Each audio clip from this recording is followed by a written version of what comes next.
نیت ایک ایسی چیز ہے ہر کام میں کہ نیت کا کام اس عبادت کے شروع میں بھی ہے، درمیان میں بھی ہے اور آخر میں بھی ہے۔ نیت کا معاملہ بڑا مشکل ہے، اس لیے بڑے بڑے محدثین یہ کہا کرتے تھے کہ میں نے اپنے نفس کے لیے کسی بھی چیز کو اتنا مشکل نہیں پایا جتنا نیت کو برقرار رکھنا اس کو مشکل پایا۔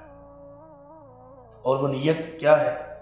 سب سے پہلے نیت، یہاں پہ جو نیت ہے وہ دوسری مراد ہے۔ نیت سے مراد کبھی اخلاص ہوتا ہے۔ اخلاص کی آپ کو نماز سے پہلے بھی ضرورت ہے، نماز کے دوران بھی اور نماز کے بعد بھی۔ یہاں نیت سے مراد یہ ہے کہ آپ کون سی نماز پڑھ رہے ہیں۔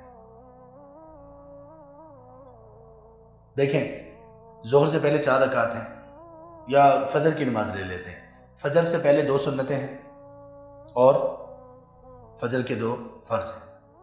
ایک جیسی چیزیں ہیں نا، کوئی فرق تو نہیں ہے، رکعت، سجدے، رکوع، قرات سب ایک جیسی ہے، تو فرق کہاں سے آئے گا؟ نیت سے۔ فرائض اور نوافل میں فرق کرنے والی نیت ہے۔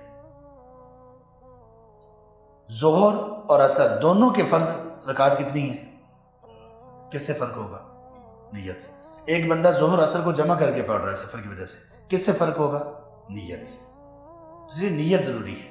تو نیت ہے دل کے فعل کا نام۔ جو چیز زبان پر آ گئی اسے نیت نہیں کہتے، وہ کلام ہے۔ سوال یہاں پہ یہ اٹھایا جاتا ہے کہ پھر ہم عمرہ اور حج کی نیت زبان سے کیوں کرتے ہیں؟ اللہ کے رسول صلی اللہ علیہ وسلم نے کی تھی، یہ بات بھی کہی جا سکتی ہے، لیکن بات یہ ہے کہ وہ جو زبان سے الفاظ ہم ادا کرتے ہیں، لبیک اللہم لبیک، لبیک اللہم حجن یا عمرتن، یہ نیت نہیں ہے، یہ شعار ہے، یہ اظہار ہے۔ نیت پھر بھی دل میں ہے۔